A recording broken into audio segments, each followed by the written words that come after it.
Global happenings today.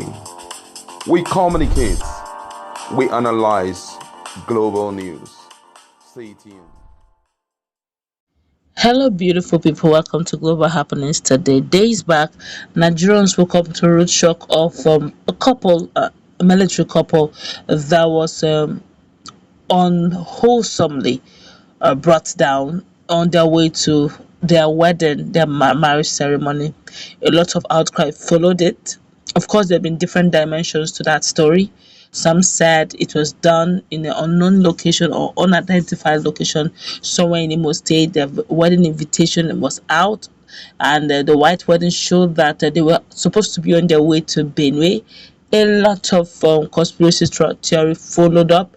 Investigations are easy here and there, but then again, the couple are no more to authenticate how true or false some of those allegations were. But as it is, the Nigerians, there was a lot of outcry. Nigerians cried out, and the president demanded that those who did that mayhem should be fished out and made to face the full wrath of the law. Uh, a lot of people called out the UGM. Some said it was ESN. Some said it was IPOB. In all fingers were pointing towards agitators or Biafran agitators who have been agitating to leave the country. And they themselves also, the IPP, via their media and publicity secretary, Ma Powerful, had debunked this severally, that their hands had nothing in it and they smell foul play. They mentioned those who they thought were behind it. Right now, Simon Ekpa has tried to bring a different dimension to it, and he seemed to be very sure of his investigation. According to him, he has done his findings and he's very sure this is what happened. And he didn't stop there. He has warned those living in Saudis to be vigilant over what is about to happen in coming days. Before we go into the news proper, we'd like you to subscribe to our channel by clicking on the red subscribe button. Beside it, you see a bell notification icon. Please go ahead, click on it to get notified as soon as you update our channel on YouTube. Well, according to Simon Ekpa, he said our investigation has revealed that the Fulanis, in conjunction with some of their accomplices in the Nigerian army, behind the bringing down of this couple to further escalate the crisis in Southeast. We therefore call on those Igbo speaking Fulanis to stop the barbarism in our land. Okay, he said we call on Biafrans to be very vigilant, as those born in Igbo, those Fulanis born in Igbo soil, who speaks Igbo language fluently, are collaborating with some of the repentant Boko Haram in Nigerian army to commit atrocities in Biafra land, thinking that with that they will end Biafra agitation. According to Simon Ekpa, I recall that recent happenings at Nigerian army have exposed those in army uniform, the knife use, vest use, confirmation that they were Boko Haram in, and the Nigerian army collaborating with those Fulanis born in Igbo land. It is happening because our ESN are not in the city. That's Eastern Security Network, is ESN. Well, according to Simon Ekpa, still continue, said further review that the vicinity surroundings doesn't look like Southeast. We strongly condemn such barbarism, condemning strongest term those Nigerian media house reporting non-verifiable video blaming or accusing Biafrans. We will soon start challenging this report in court. Alright, a lot of people have reacted to what he said, because this one also, a lot of Nigerians are talking. This one here said that is not good though. Another person here is saying Simon Ekperima woke up feeling dangerous today. Zero Biafran gotten, 50 Fulanis blamed, MNK still in jail. He won't come back to Nigeria and fight for his people. I don't know what he's trying to say, honestly. It doesn't make sense to me. This is here saying, but the question is, where in Imo State, which town and village? Looking at their said wedding invitation, how can their travel to Imo State be possible? All about the story, everything about the story smells fake. Alright, but then when we looked at the invitation, if you check our feed, we had actually looked at that before. But when we looked at the invitation, it showed Benue.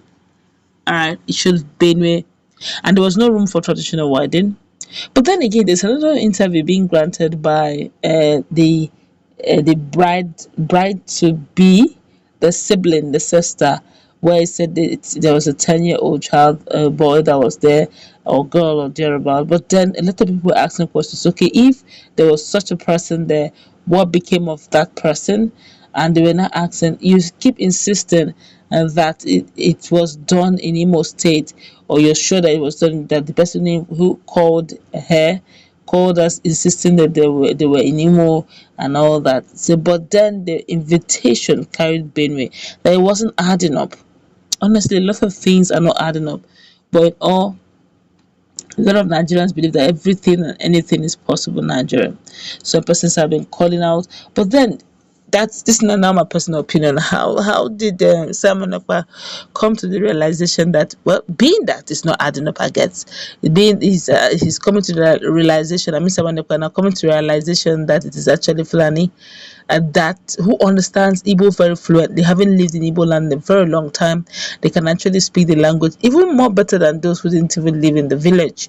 And it's of the opinion that is the handiwork of the Fulani herdsmen in collaboration with some security persons. It's being that the whole thing is hazy and not clear. But then where did Simon Ekpa get his own information? Because he didn't even use the word alleged. He was so sure that it was their handbook. And he didn't stop there. He's now warning Southeasterners living in Southeast to please be wary. There are more events, being the fact that these guys understand the language, so they could be living there, living like brothers and sisters, but then getting classified information to give to their brothers who happen to also have found their way into the Nigerian army. A lot of things are not adding up. The truth is, right now we are in perilous times, and we are in a time where trust is a rare commodity. You don't easily get it. It's so rare. You must have done series and series of jobs, or series of temptation, and you stood tall. Then they can talk about the issue of trust. So with that issue of trust not being in the way, Nigerians rarely trust themselves anymore, except for friends that have been together for a while. But with the Fulanis, with Simon Ekpa talking about the issue of Fulanis in the picture, I don't know how he got this classified information. I cannot speak much on that. But those who usually talk will tell you alleged. He didn't use the word alleged because it seemed to be very short. But then it made a lot of sense. Because those who have ever lived in communities like that will be very fluent in the language. But in all, the warning he gave is not a bad one. Be vigilant. This is insecurity situation which has become a heightened situation in Southeast. It's only wise and normal for every right thinking Nigerian or wherever you're living in to be security conscious. A lot of insecurity that we have not seen in yesteryears is so common and rampant now. But we also take on where the standpoint of Simon Ekpa insisting that this is done, strictly done by Fulani herdsmen living in the Southeast who have gotten comfortable understanding the dynamics and the language of Ndibo. Let's interact with your take.